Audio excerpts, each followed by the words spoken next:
Henrietta Lacks' story. In 1951, in the segregated halls of Baltimore's Johns Hopkins Hospital, a young woman named Henrietta Lacks walked into the colored ward. She was just 31 years old, a vibrant and resilient mother of 5, who had migrated from the tobacco fields of Clover, Virginia, seeking a better life. She was known for her bright smile, her love of dancing, and the red nail polish she always wore. But on this day, she wasn't smiling. She had come to the hospital because of what she described to her doctors as a knot inside her, a source of persistent bleeding and pain that was disrupting her life. Henrietta was a strong woman, the backbone of her family, but this was a fear she couldn't shake. The doctors took one look and their diagnosis was swift and brutal: a malignant epidermoid carcinoma of the cervix. In the medical language of the day, it was a terrifyingly aggressive cancer. Johns Hopkins was one of the few top-tier hospitals in the region that would treat black patients. But this charity came with a catch. For patients in the public wards, it was often implicitly understood that you were a subject for research. Consent was a concept that barely existed, especially for poor, black individuals who were often seen not as patients to be healed, but as raw material for scientific study. Henrietta signed a standard consent form for treatment, a document she could barely read, which gave the hospital permission to perform any procedures deemed necessary. This was the fine print that would change the world. Her treatment began immediately, involving the insertion of radium tubes, a crude and agonizing form of radiation therapy, sewn directly against her cervix. During one of these procedures, a surgeon sliced off 2 small samples from her tumor. One was sent for diagnosis, the other was sent to the lab of a prominent cancer researcher named Dr. George Gay.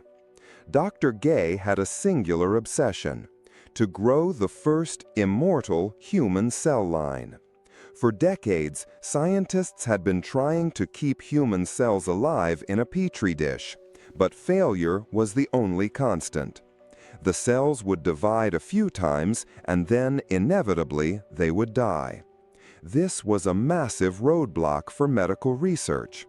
How could you study diseases like cancer or test new drugs if you couldn't maintain a stable, living culture of human cells to experiment on? Gay believed that if he could just find the right cells, perhaps cancerous ones, which were by nature unruly and fast-growing, he could crack the code. His lab was filled with rows upon rows of failed experiments, a graveyard of human tissue samples. So, when the small piece of tissue from the patient in the gynecology ward arrived, his assistant, Mary Kubasek, dutifully labeled the vial with the first 2 letters of the patient's first and last name: HeLa, HeLa. She prepared the culture as she had done countless times before, placing the cells in a nutrient-rich broth and putting them in an incubator. Then everyone waited for them to die. But they didn't.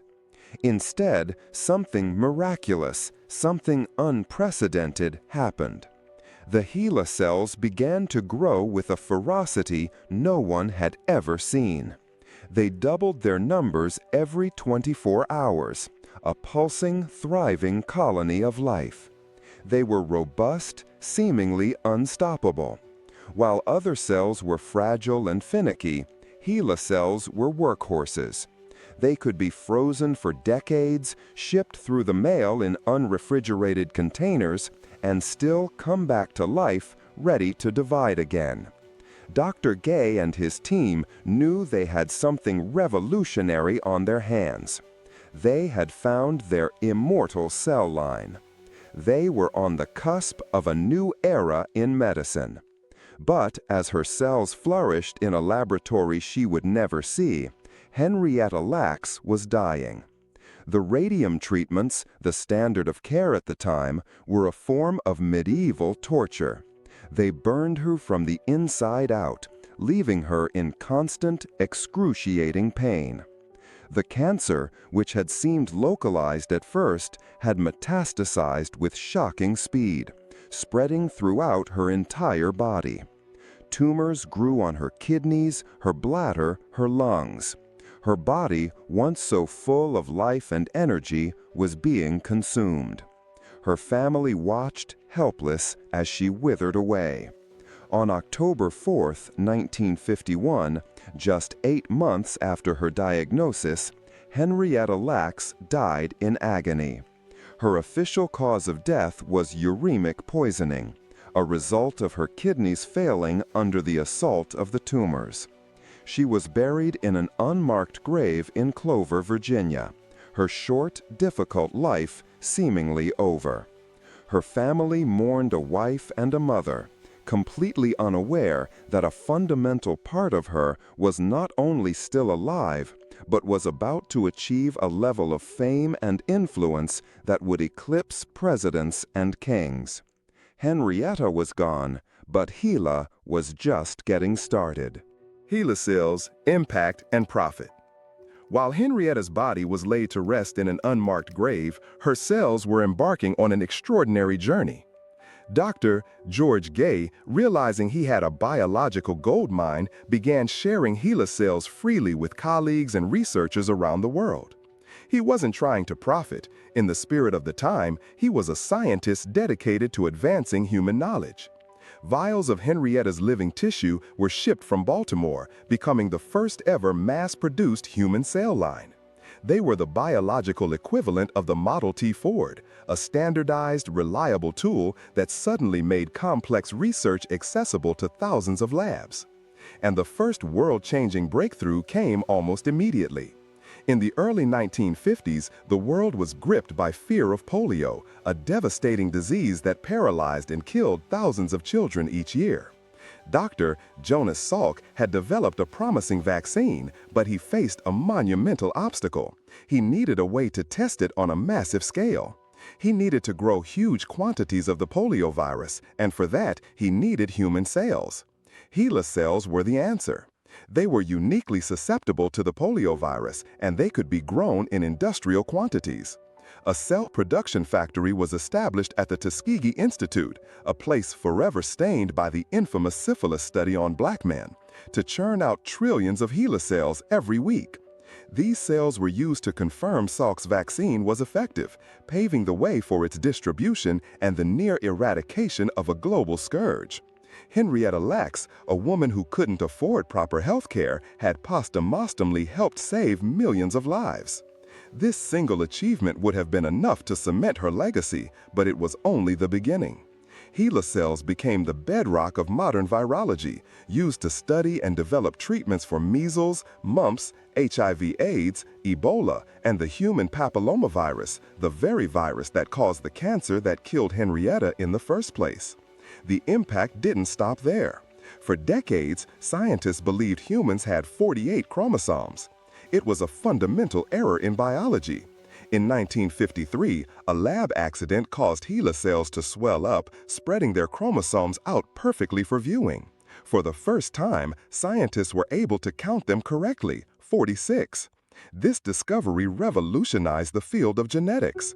HeLa cells were sent into space on the first ever space missions to see how human cells would react to zero gravity. They were exposed to nuclear radiation to study the effects of atomic bombs. They were instrumental in developing in vitro fertilization, chemotherapy, cloning, and gene mapping. Virtually every major medical advance of the last 70 years is tied in some way to Henrietta cells. As the scientific value of HeLa became undeniable, its financial value exploded. The era of purely academic sharing quickly gave way to commerce. A company called Microbiological Associates began commercially producing and selling HeLa cells, creating the first ever market for human biological materials. Soon, a multi-billion-dollar industry sprang up.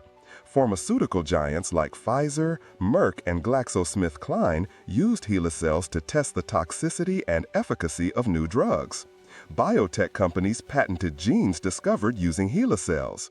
Supply companies sold specialized media and equipment to grow them. It's estimated that over 50 million metric tons of her cells have been grown in labs, and more than 11,000 patents are associated with their use. The profits generated are almost impossible to calculate, running into the hundreds of billions, if not trillions of dollars. Researchers built entire careers on HeLa. Universities secured massive grants. Corporations developed blockbuster drugs. An entire ecosystem of wealth and prestige was built on the foundation of a poor black woman's cells taken from her body without a word of consent. And through it all, the woman at the center of this revolution remained a ghost, known only by the cryptic four-letter code, HeLa. Families fight an ethical legacy. For over 20 years, as Henrietta's cells fueled a global scientific and economic boom, her family lived in a different world. They were a world away from the gleaming laboratories and corporate boardrooms, struggling in poverty in East Baltimore. Her husband, Day, was a steelworker with a fourth-grade education. Her children grew up without a mother, haunted by a loss they didn't fully understand. They often couldn't afford to see a doctor or pay for health insurance, a cruel irony given that their mother's cells had helped create the very medical system that was now inaccessible to them. They had no idea that a part of their mother was alive, let alone that it was one of the most important objects on the planet. That all changed in 1973. Researchers trying to solve a problem of widespread HeLa contamination in other cell cultures needed genetic markers to distinguish HeLa from other cells. To get them, they needed DNA from Henrietta's family. So, out of the blue, a researcher called Henrietta's son, Lawrence. The family was bewildered. What were cells? Why did scientists have a piece of their mother? The concept was so alien that they imagined their mother, Henrietta, was physically alive in a lab somewhere, a tortured subject of endless experiments. The family, especially Henrietta's daughter Deborah, became obsessed with understanding who her mother was and what had happened to her. Deborah's journey was one of profound pain, confusion, and awe. She was proud of her mother's contribution, but deeply disturbed by the way it had happened. She read scientific papers she couldn't understand, trying to piece together the story.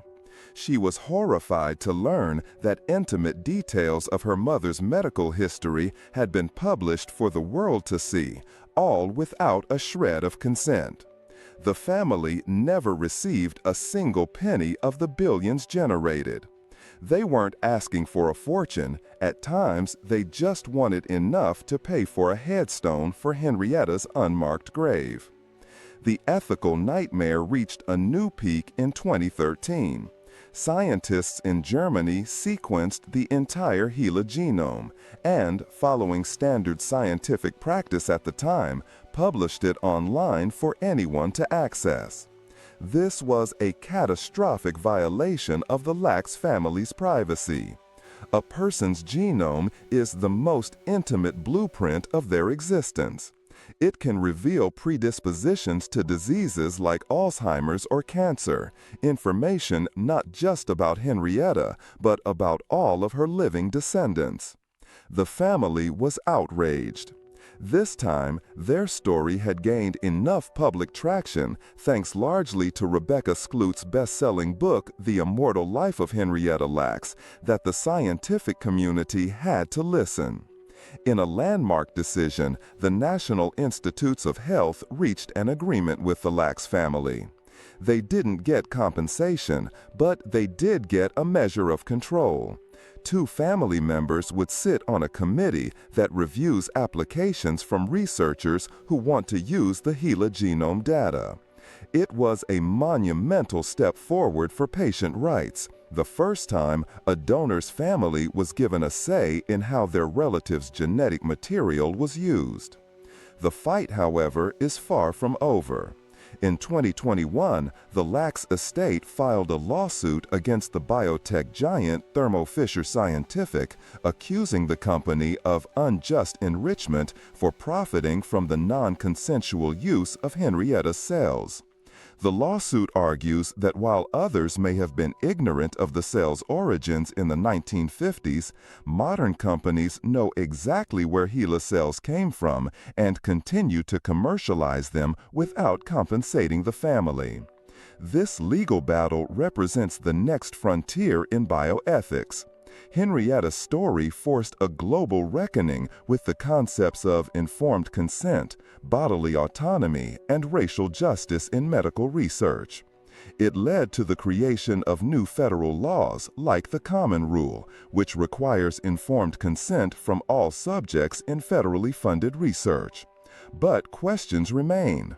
Who owns your body once it leaves you? Should you or your family be compensated if your tissues lead to a billion-dollar drug? Henrietta Lacks' story is a powerful reminder that behind every sample, every data point, and every scientific breakthrough, there is a human being. Her immortal cells changed the world, but her enduring legacy is now forcing the world to change its ethics.